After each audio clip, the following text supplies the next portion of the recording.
Herz. Verdienen wir auch mein Geld. Und wenn sie es nun mal nicht mag, sich von dir ernähren zu lassen, wo du es doch ohnehin nicht richtig kannst mit deinem Arm. Das hat's gleich gesagt, das ist ein prima Mädel. Auf die kannst du dich verlassen. Franz, was hast du denn? Was ist denn?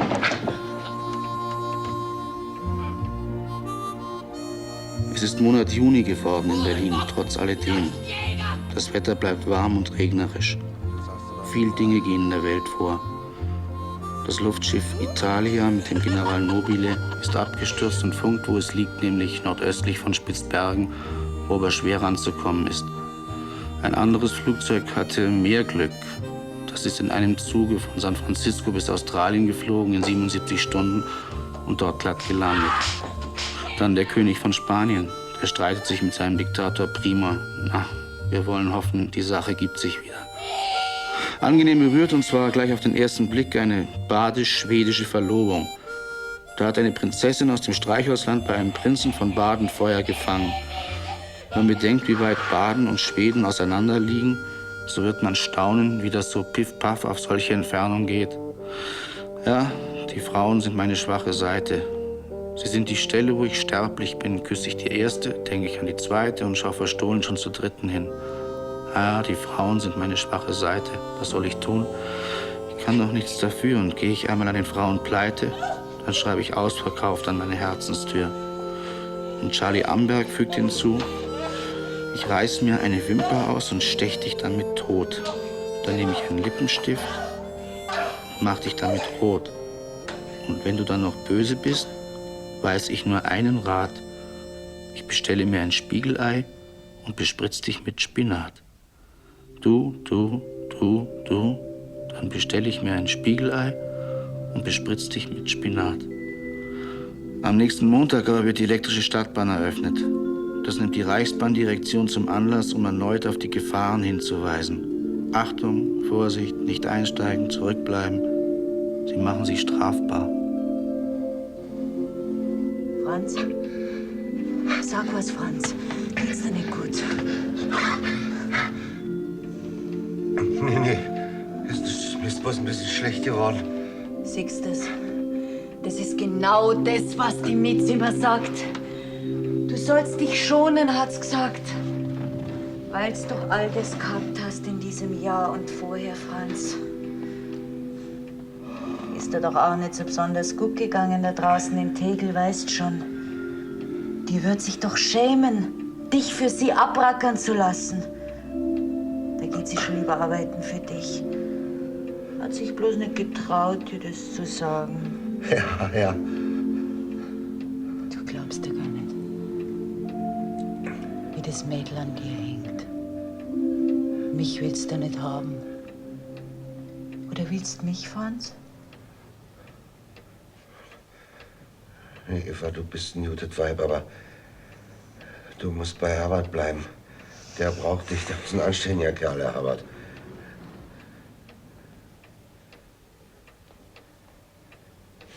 Jetzt musst du zur Mieze kommen. Weil die nämlich nicht nach Hause kommt, wenn's das du nimmer magst. Ja, lass mal, das geht schon. Das geht schon. Also. Ecke Jean-Paul-Moses-Straße am Bauzaun. Kannst das gar nicht verfehlen.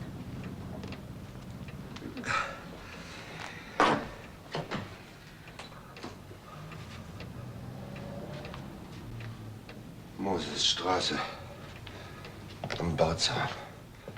Sehr still, sehr zart hat Franz sich von Eva verabschiedet.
mache ich das, was ich schon längst hätte machen müssen.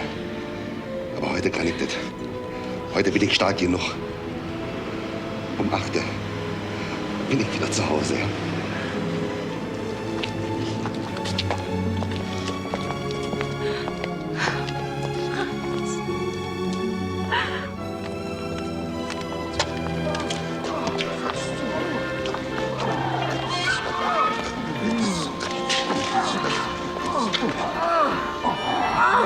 Na, was ist Kolle hier? Keine Geschichte heute? Wieso denn? Hörst mir ja sowieso nicht zu. Geschweige denn, dass du reinkommst und in unserem Etablissement das Sonderangebot wahrnimmst. Na, sei lieb. Erzähl mir noch mal deine Geschichte. Versuch's noch mal mit mir. Na, also, meinetwegen. Da sitzt am Wasser die große Babylon, die Mutter der Hurerei und aller Gräuel auf Erden. Wie sie da sitzt, dem scharlachroten Tier unter 7 Häupter und 10 Hörner, das musst du sehen, jeder Schritt von dir. Freut sie, trunken ist sie vom Blut der Heiligen, die sie zerfleischt. Das sind die Hörner, mit denen sie stößt. Sie kommt vom Abgrund und führt. Die verdammte sie. Sieh sie dir an, die Perlen, Scharlach, die Schmuck, die Zähne, wie sie fletscht. Das sind die dicken, prallen Lippen, über die ist das Blut geflossen. Damit hat sie getrunken. Hure Babylon. Goldgelb, giftige Augen, wampiger Hals. Wie sie dich anlacht. Na? Bist du jetzt zufrieden? Das ist eine schöne Geschichte. Aber ich weiß auch eine. Da krabbelt eine Fliege. Und die krabbelt und krabbelt. Und die sitzt im Blumentopf. Der Sand rieselt von ihr ab. Aber das macht ihr nichts aus. Den schüttelt sie weg. Dann streckt sie ihren schwarzen Kopf vor und kriecht raus. Gefällt dir wohl nicht, die Geschichte? Hm? Naja, ist ja nicht so schlecht, deine Geschichte. Kann sie vielleicht ein bisschen ausbauen, aber das kann man ja lernen. Geschichten erzählen. Alles gut. Das wird er mal versuchen. Links, rechts, links, rechts, links, rechts, links, rechts. Mach's gut. Nur keine Müdigkeit vor Schützen, Franz. An jeder Kneipe vorbei, Franz. Nur nicht saufen, das wollen wir doch mal sehen. Links, rechts, kommt der Kugel geflogen. Ja, das wollen wir mal sehen. Links, rechts, links, rechts. Wenn die Soldaten durch die Stadt marschieren, öffnen die Mädchen Fenster und die Türen. Ein Irum, ein Arm, ein Irum.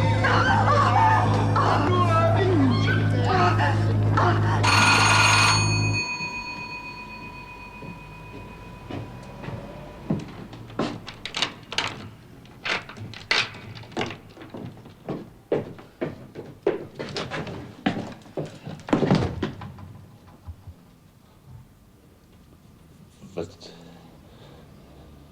willst du bei mir? Was haben wir beieinander verloren? Ich weiß das auch nicht so genau, Reinhold, aber ich denke, wir werden es bald wissen. Wisst ihr, mir ist nämlich vor einiger Zeit der Arm abgefahren worden. Tja, ich war mal ein anständiger Mann. Das kann man eidlich bezeugen, aber jetzt bin ich ein Lude. Na, vielleicht könnten wir mal erörtern, wer Schuld daran hat. Und übrigens, die Knarre kannst du wegstecken, von mir brauchst du keine Angst zu haben. Vielleicht lässt du mal rein. Na schön. Wenn du unbedingt willst, komm rein.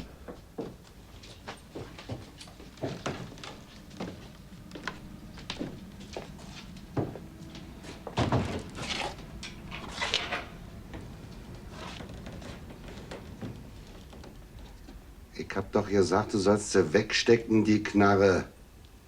Das wäre doch bloß eine Dummheit, Reinhold. Hast aber Schwierigkeiten.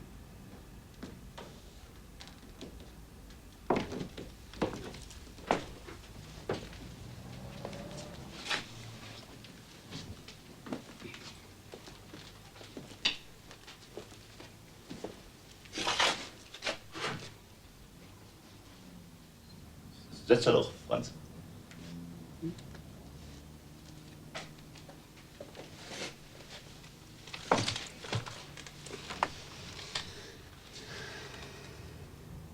Es waren 3 Könige, die zogen aus dem Morgenland mit Weihrauch, den schwenkten sie, immer schwenkten sie den. Was kiekst denn so, Franz?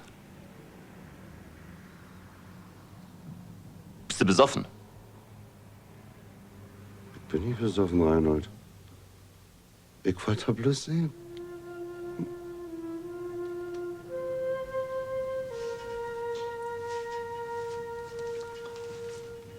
Was hast du denn vor?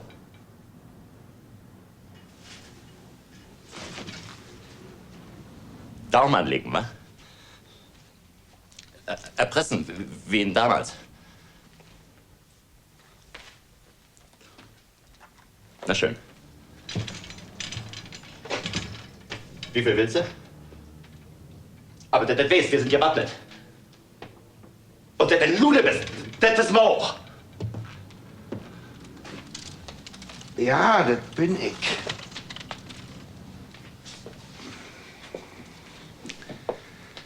Was soll ich denn machen mit dem Arm?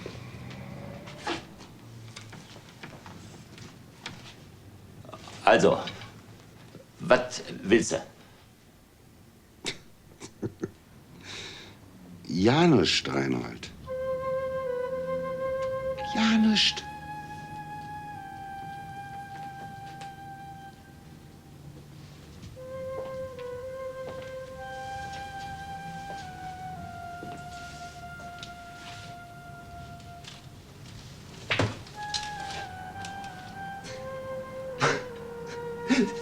Die Silly war übrigens bei mir. Wieder mal. Ist durchpassiert hier. Wisst ihr, wenn ich ihn mal ein paar Monate nicht gehabt habe, dann kann ich sie wieder haben. Eine Reprise. Ist was Komisches da? Was?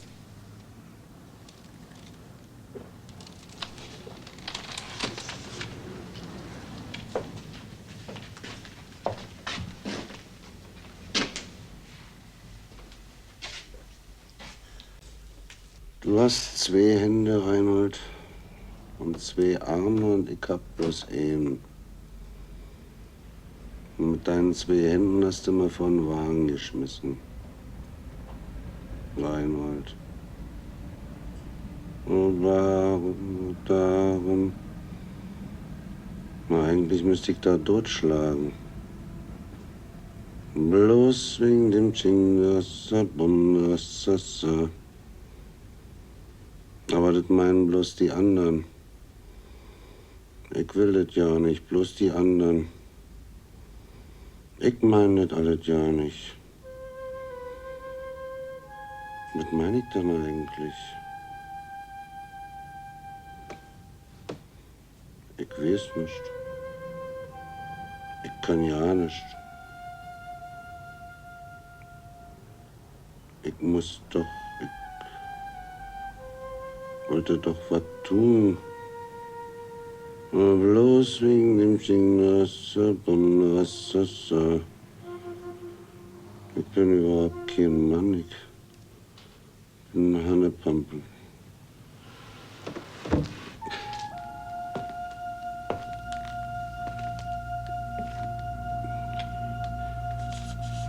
Franz? Hör doch. Franz! Entschuldige. Entschuldige bitte. Ich war ein bisschen weggetreten. Ne? Lass doch. Mach doch nichts.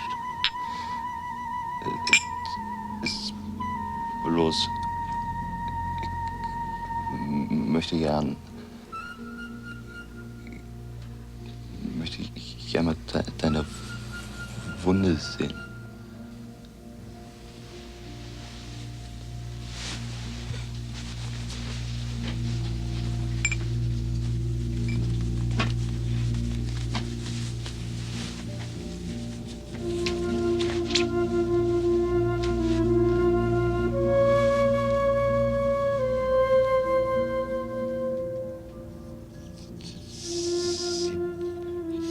Ziemlich eklig aus.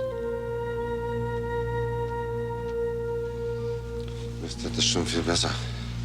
Früher war es viel schlimmer.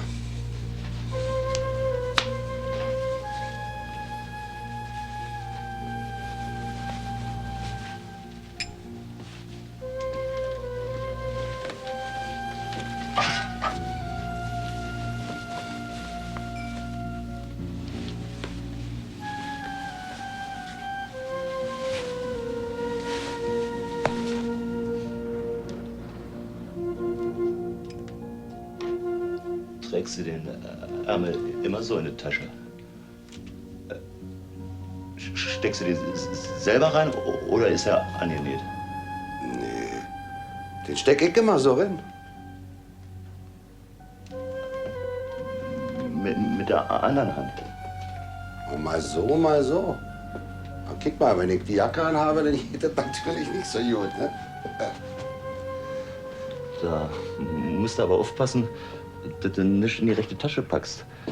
Weil man dann dir leicht was klauen könnte. Mir doch nicht.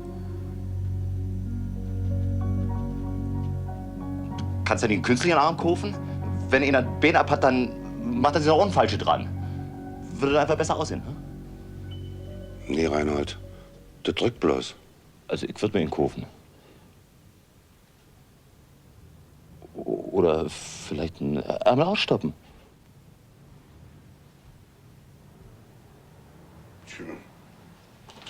Komm, lass mal machen. Wozu denn? Mein Gott, dann lufst nicht mal mit so einem schlaffen Ärmel rum. Das braucht ja nicht jeder gleich merken. Ja, was soll ich denn damit? Pass auf, das geht schon. Ein paar Hosen, ein paar Unterhemden. Das geht schon, wirst du sehen. Mensch, Reinhold, was soll ich denn damit? Das gibt doch ja keinen Halt. Das wird doch eine Wurst.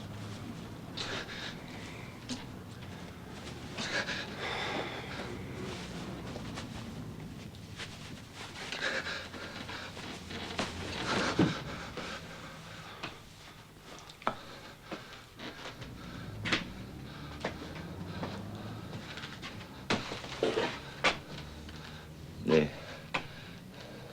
Das ist nicht das Richtige. Das musst du von einem Schneider machen lassen. Aber das ist besser so. Dann läufst du dich immer so als Krüppel rum. Dann hast du eben nur mal so die Hand in der Tasche.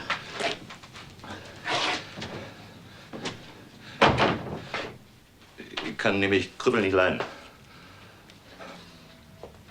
Krüppel ist ein Mensch, der zu nichts taugt.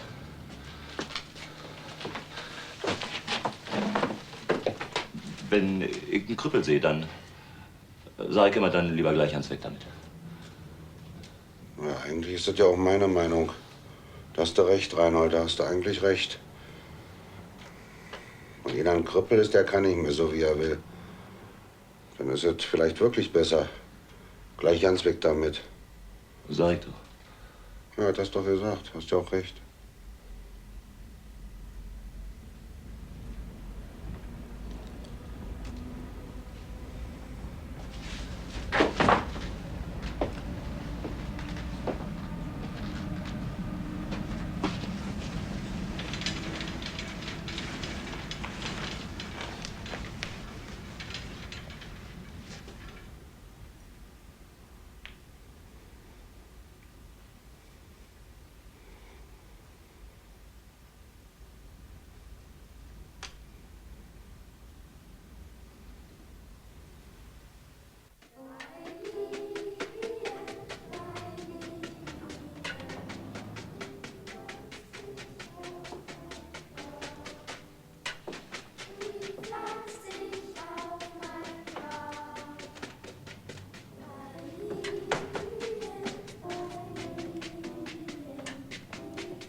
Eins kann ich dir sagen, Mieze. Du kannst machen, was du willst. Aber weggehen lassen tut er nie. Niemals. Das musst du nicht sagen, Franz.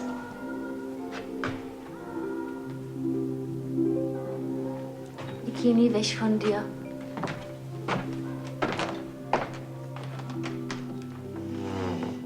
Niemals.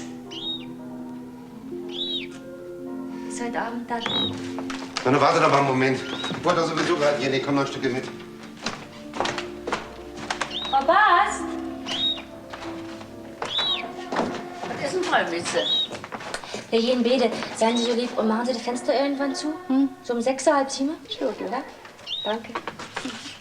Tschüss, Frau Bast. Tschüss.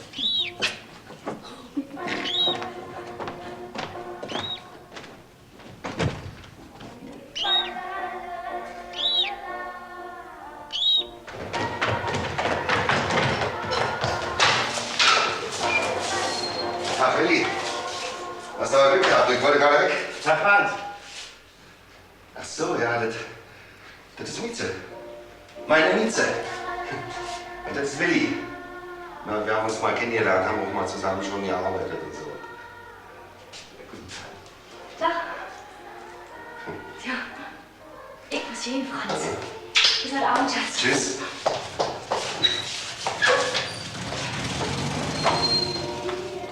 Na, was sagst du jetzt? Komm, helf mal. Sieht in Ordnung aus, die Kleine. Was heißt denn hier in Ordnung? Das ist ein Engel, Willi. Ein Engel, sagt er. Hast du nicht gesehen, wie unschuldig die aussieht und wie lieb? Hast du die gesehen? Na klar habe ich das gesehen. Hab mich schon gewundert, dass eine so aussieht, die auf den Strich geht für dich. Na und? Dann macht die auf Liebe.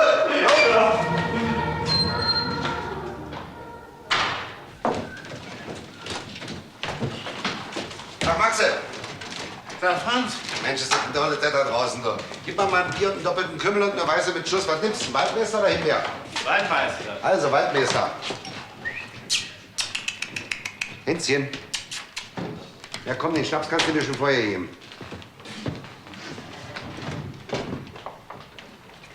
Franz, was haben Sie bloß aus dir gemacht? Ja, was ist denn los, Maxe? Willst du mir jetzt mal eine Moralpredigt halten oder was ist los? Ist keine Moralpredigt, Franz, sondern bloß die Wahrheit. Oder stimmt's etwa nicht? Hast du nicht geschworen, anständig zu bleiben? Komm mit, sagt der Mann zu seinem Sohn und geht, und der Sohn geht mit ins Gebirge hinein. Wie lange geht's noch, Vater? Das weiß ich nicht. Komm nur mit. Bergauf, bergab, Täler. Es ist ein langer Weg. Es ist Mittag. Da sind wir. Sieh dich um, mein Sohn. Da steht ein Altar. Ich fürchte mich, Vater. Warum fürchtest du dich, Kind? Du hast mich früh geweckt. Wir sind rausgegangen. Wir haben den Hammel vergessen, den wir schlachten wollten. Ja, den haben wir vergessen. Ich fürchte mich, Vater. Ich fürchte mich auch, Sohn. Komm näher heran. Fürchte dich nicht. Wir müssen es tun. Was müssen wir tun? Fürchte dich nicht, Sohn. Tu es gern. Komm näher ran zu mir. Ich habe den Mantel schon abgelegt. Ich kann meine Ärmel nicht mehr blutig machen. Ich fürchte mich, weil du das Messer hast. Ja, das Messer habe ich. Ich muss dich ja schlachten. Ich muss dich opfern. Der Herr befiehlt es. Tu es gern, mein Sohn. Ich will nicht geschlachtet werden. Schrei doch nicht, mein Sohn. Wenn du nicht willst, kann ich es nicht tun. Wolle es doch. Was willst du zu Hause? Der Herr ist mehr als zu Hause. Ich kann nicht. Doch, ich kann. Nein, ich kann nicht. Rück näher. Sieh, ich habe schon das Messer da. Blick es an. Es ist ganz scharf. Es soll an deinen Hals. Soll es durch meine Kehle? Ja. Dann sprudelt das Blut. Ja, der Herr befiehlt es. Willst du es? Ich kann noch nicht, Vater. Ich darf dich nicht morden. Wenn ich es tue, muss es so sein, als wenn du es selbst tust. Ich selbst? Ja. Und du darfst keine Furcht haben. Du darfst das Leben nicht lieben, dein Leben. Du gibst es für den Herrn hin. Rück näher. Der Herr, unser Gott, will es? Du willst doch nicht feige sein. Setz mir das Messer an. Warte, ich will meinen Kragen zurückschlagen. Der Hals soll ganz frei sein. Du musst nur wollen. Und ich muss es wollen. Wir werden es beide tun. Dann wird der Herr rufen. Wir werden ihn rufen hören. Hört auf. Ja, komm her, gib deinen Hals. Da, ich habe keine Furcht, ich tue es gern. Schneid zu, ich werde nicht schreien. Und der Sohn legt den Hals zurück, der Vater tritt hinter ihn, drückt ihm auf die Stirn, mit der rechten führte das Schlachtmesser vor, der Sohn will es. Der Herr ruft, sie fallen beide auf das Gesicht. Wie ruft die Stimme des Herrn? Halleluja. Ihr seid mir gehorsam. Halleluja. Ihr sollt leben. Halleluja. Hör auf, wirf das Messer in den Abgrund. Halleluja, ich bin der Herr, dem ihr gehorcht und immer und allein gehorchen müsst. Halleluja. Früher hast du ein dreckiges Leben geführt, bist unter die Räder geraten. Dann hast du die Ida umgebracht. Dann hast du dafür gesessen. Na, und jetzt? Siehst du, jetzt kannst du keine Antwort geben. Jetzt sitzt du nämlich auf demselben Fleck. Ida heißt jetzt Mieze. Dein Arm ist ab. Und du fängst wieder an zu saufen an. Genauso schlimm wie früher. Und das heißt dasselbe nochmal. Das heißt es. Und dann aber schlimmer. Und dann ist aus, Franz. Quatsch. Was kann ich denn dafür? Hat mein Vater nachgedrängelt, Lude zu sein? Quatsch doch nicht so was. Ich hab getan, was ich konnte. Mein Menschenmöglichstes habe ich getan. Das hast du doch alles mitgekriegt, oder etwa nicht? So ja, einen Arm habe ich mal abfahren lassen. Da soll mal einer kommen. Ich hab die Nase voll. Oder habe ich etwa nicht gehandelt? Bin ich nicht rumgelaufen von morgens bis abends? Naja, das hat ganz einfach bei mir geschnackelt. Aber meinetwegen hast du recht. Meinetwegen. Ich bin nicht anständig. Ich bin ein Lude. Aber ich schäme mich nicht dafür. Und außerdem, was bist denn du? Wovon lebst du denn? Lebst du vielleicht von was anderes als von anderen Menschen? Oder habe ich jemals jemanden ausgequetscht? Du kennst mich, Franz. Kennst mich ziemlich genau. Du weißt, ich würde nicht reden, wenn ich dich nicht mögen würde. Das weißt du ganz genau. Naja, kann ja sein.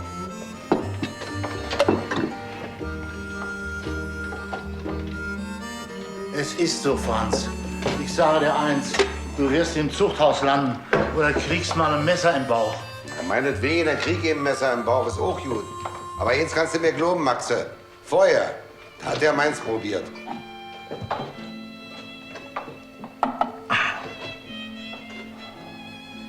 Das ist das Einzige, was ich nicht verstehen kann, Franz.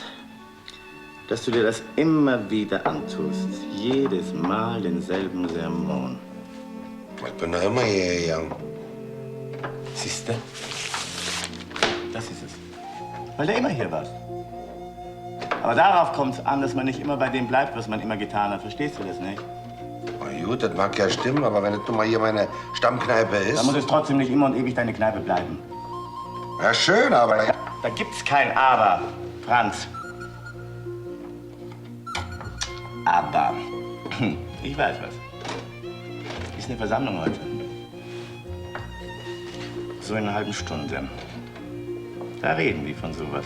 Und da gehen wir hin. Was, eine Versammlung mitten am Nachmittag? Ja, warum denn nicht? Bei all den vielen Arbeitslosen, die es gibt. Da können die ihre Versammlungen auch nachmittags machen. Und die paar, die doch Arbeit haben und hinwollen, na, die sind daneben krank heute. Na gut, meinetwegen.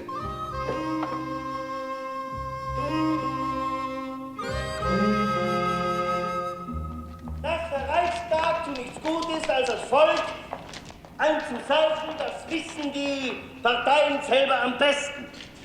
Die Sozialisten zum Beispiel wollen nichts, wissen nichts, können nichts. Im Reichstag haben sie die meisten Stimmen. Aber was sie damit machen sollen, wissen sie nicht. Außer sich in den Clubsessel zu setzen und Zigarren rauchen und Minister zu werden.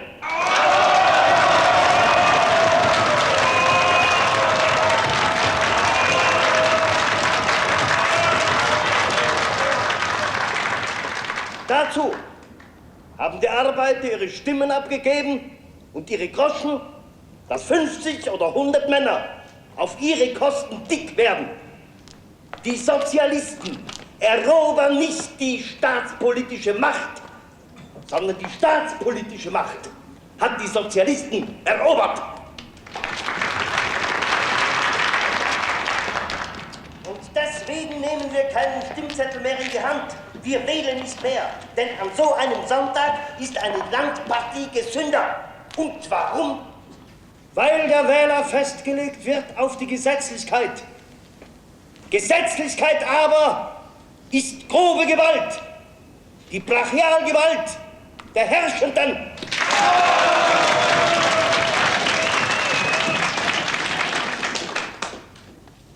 Und keiner soll merken, was das eigentlich ist, der Staat.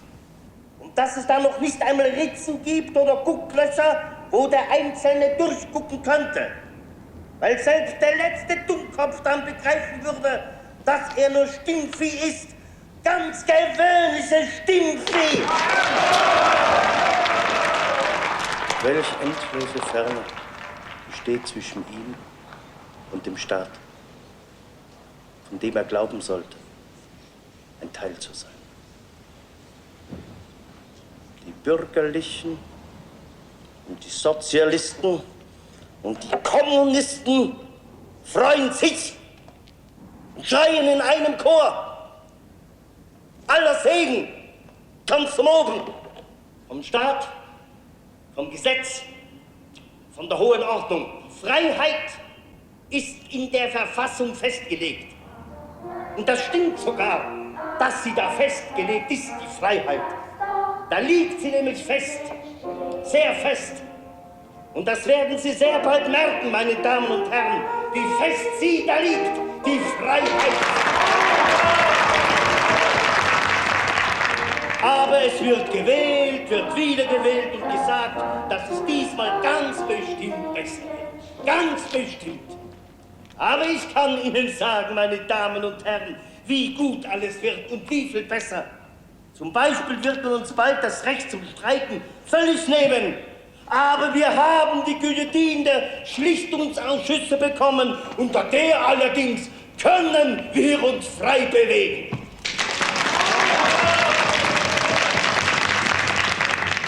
Nein, meine Damen und Herren, ich sage Ihnen, das Ganze ist doch nur ein Kreislauf, der ewigen Blindheit und alles wird beim Alten bleiben.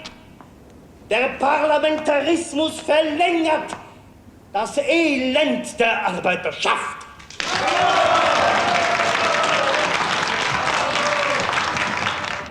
Ägyptische Sklaven bauten ohne Maschinen jahrzehntelang an einem Königsgrab. Europäische Arbeiter schuften mit Maschinen jahrzehntelang an einem Privatvermögen. Fortschritt? Vielleicht. Aber für wen? Ja, nächstes werde ich auch noch arbeiten. Damit Krupp in Essen oder Borsig 1000 Mark mehr im Monat hat. Was bleibt einem denn übrig, als zu arbeiten, wenn man leben will? Momentchen mal. Momentchen, bleib mal stehen. Jetzt erklär mir doch bitte mal, wo dann der Unterschied ist zwischen dir und einem von der SPD. Ja. Fragst du das jetzt wirklich, oder was? Oh ja, doch. Guck mal. Du stehst an der Drehbank und trägst deine 6 Dreier nach Hause. Und deine Aktiengesellschaft verteilt Dividende von deiner Arbeit. Europäische Arbeiter schuften mit Maschinen jahrzehntelang an einem Privatvermögen. Ist es so oder nicht? Na schön. Und was macht ihr? Komm, Franz. Sagst du ihm. Ach, was? Wieso ist hier noch keine politischen Unterhaltungen, Mensch? Das hier ist keine politische Unterhaltung. Wir unterhalten uns bloß über uns. Na, raus damit. Was hast du denn für eine Arbeit?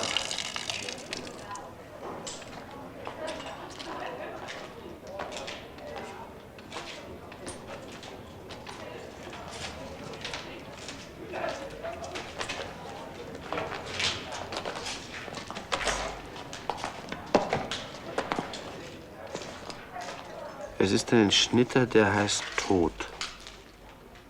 Ich muss auf den Bergen weinen und heulen, unter den Herden in der Wüste klagen, denn sie sind so verheert, dass niemand da wandelt. Es ist beides, Vögel des Himmels und das Vieh, alles weg. Jetzt sag schon. Sag, was du arbeitest. Ich glaub schon rum. Ich mach dies und das. Arbeiten tue ich nicht. Ich lasse andere für mich arbeiten. Du bist also Unternehmer und hast Angestellte. Wie viele hast du denn? Und das willst du doch nicht überhaupt bei uns, wenn du Kapitalist bist? Ich will Jerusalem zum Steinhaufen und zur Wohnung der Schakale machen. Ich will die Städte Judas Wüste machen, dass keiner drin wohnen soll.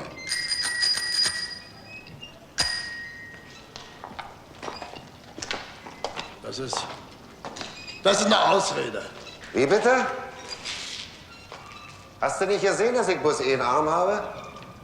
Den habe ich nämlich dafür bezahlt, dass ich gearbeitet habe. Und darum will ich von anständiger Arbeit nicht wissen. Nein, das verstehe ich doch immer nicht, Kollege. Dass du keine Arbeit machst. Wenn du keine anständige Arbeit machst, dann ist es eine unanständige. Siehst du? Das hat er begriffen, du. Komm rüber, komm, Willi, komm. Das ist es. Unanständige Arbeit. Und deine anständige Arbeit, das ist Sklaverei, das hast du doch vorhin selber gesagt. Und das ist anständige Arbeit. Und das hat man gemerkt. Also schön, du arbeitest nicht. Nee. Aber stempeln scheinst du auch nicht zu gehen. Nee, stempeln ich auch nicht. Und dann frage ich bloß, und alles sieht mich nicht an und interessiert mich auch nicht. Was wolltest du bei uns? Siehst du, auf die Frage halt nur gewartet, doch. Du hast doch selber vorhin von der verfluchten Lohnsklaverei gesprochen. Ne? Und dass wir ausgestoßen sind und dass wir uns nicht bewegen können. Schon, aber da hast doch wieder nicht genau zugehört. Ich habe von Arbeitsverweigerung gesprochen. Und da muss man ja erst mal arbeiten. Und das verweigere ich. Das nützt uns nichts. Da kannst du dich auch einfach ins Bett legen. Von Streik habe ich geredet. Von Massenstreik. Generalstreik. Und das ist eine direkte Aktion für dich. Reden. Reden und reden und nochmals reden. Und auf der anderen Seite gehst du hin und machst die Kapitalisten stärker. Du Rindvieh. Also, du drehst dir Granaten für die, mit denen sie dich hinterher totschießen. Und du willst mal was beibringen? Also, hast du das gehört, Willi? Mit der fallig doch glatt in Ohnmacht. Also ich frage dich noch einmal, was du arbeitest. Und ich sage dir noch einmal, nichts. Ein Dreck. Ja, nichts. Ihr könnt mal. Denn ich darf ja nicht arbeiten. Nach eurer eigenen Theorie. Ich mach doch keinen Kapitalisten stärker. Und ich pfeife auf das ganze Gemeckere und auf deine Streiks und auf das, worüber ihr mal redet, dass es irgendwann mal kommen soll. Da pfeife ich doch drauf. Selbst ist der Mann. Ich mach selber, was ich brauche. Ja, ich bin Selbstversorger. Na, dann versuch's doch mal alleine. Alleine kannst du nämlich nicht machen. Was wir brauchen, sind Kampforganisationen. Das müssen wir schaffen. Kampforganisation, hast du mich verstanden? Organisation, ja. Daran müssen wir arbeiten. An Kampforganisationen. Organisationen. Also, was in deinem Kopf los ist, das möchte ich wirklich gerne wissen, Mann. Das möchte ich wirklich gerne wissen, Mann. Auf der einen Seite, da predigst du und redest du, dass du gegen jedes System bist und gegen jede Ordnung und gegen jede Organisation. Und auf der anderen Seite, da baut ihr Kampforganisationen auf. Sag, merkst du nicht, dass irgendwas in deinem Hirn falsch läuft? Merkst du das wirklich selber nicht? Bei dir ist jedes Wort verloren. Du bist vernagelt, bist du. Verstehst du? Vernagelt. Du kennst nämlich die Hauptsache beim Proletariat noch nicht. Solidarität, das kennst du nicht.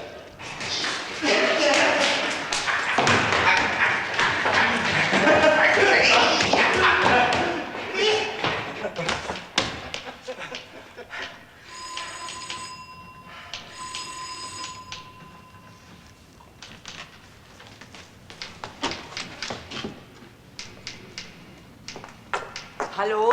Ist da jemand? Also wirklich, erschreck einen doch nicht immer so, sowas kann aufs Herz gehen. Ach so. Aufs Herz geht sowas, ja? Ja, auch. Psst. Herbert ist da. Alles klar. Darf ich vorstellen, mein Freund Willi, meine liebste Freundin Eva. Guten Tag. Guten Tag.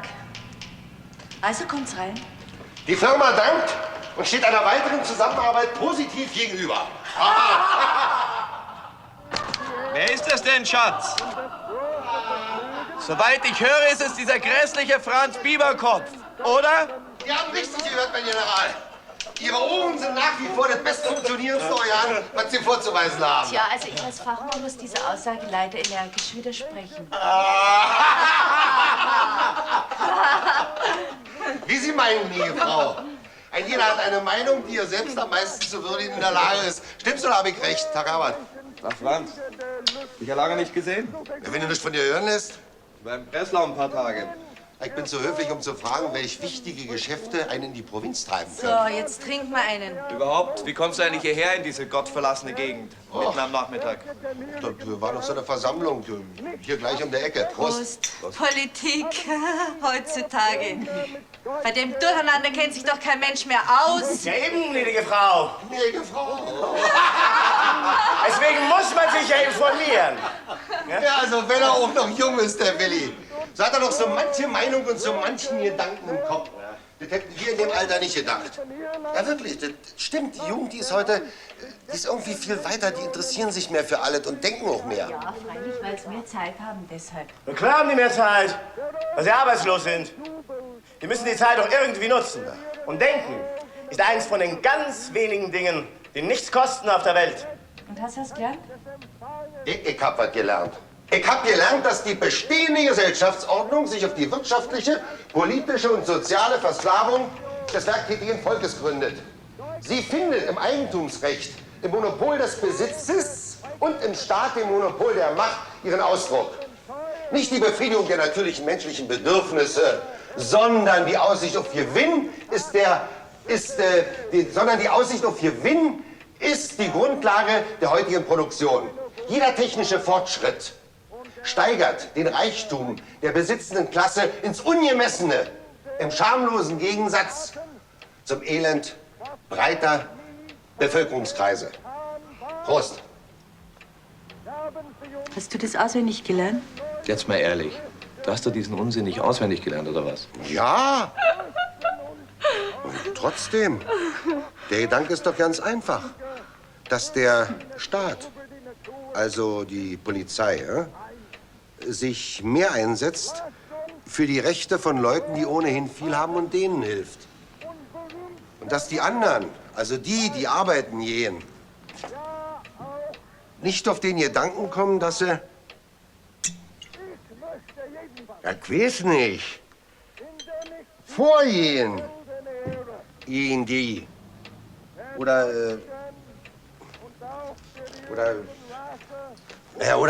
Rechte verlangen. Oder so. Prost. Damit ist doch jetzt gemeint, dass es irgendwie keine Ordnung mehr gibt. Richtig. So ein Quatsch. Das geht doch gar nicht ohne Ordnung. Ja, was wäre denn da los auf der Welt? Oh.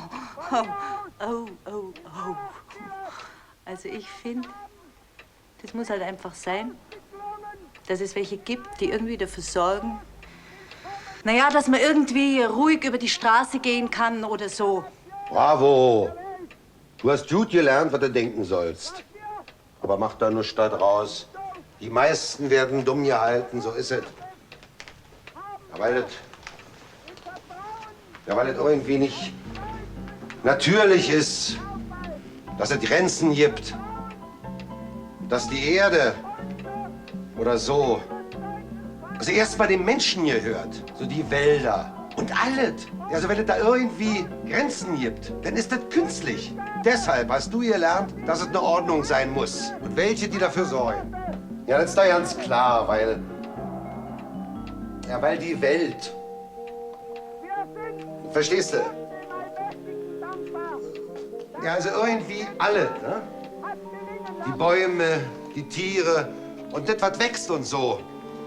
Das kann doch alles nur funktionieren für die davon profitieren wollen, wenn das irgendwie, wenn das irgendwie alles eine Einteilung hat. Wenn das irgendwie eingeteilt ist, ja, dann haben die doch alle besser in der Hand. Ne? Auch die Menschen, ne? Die sind dann irgendwie, ja, wie soll ich sagen, die sind dann irgendwie brauchbarer. Ja, brauchbarer für die herrschen.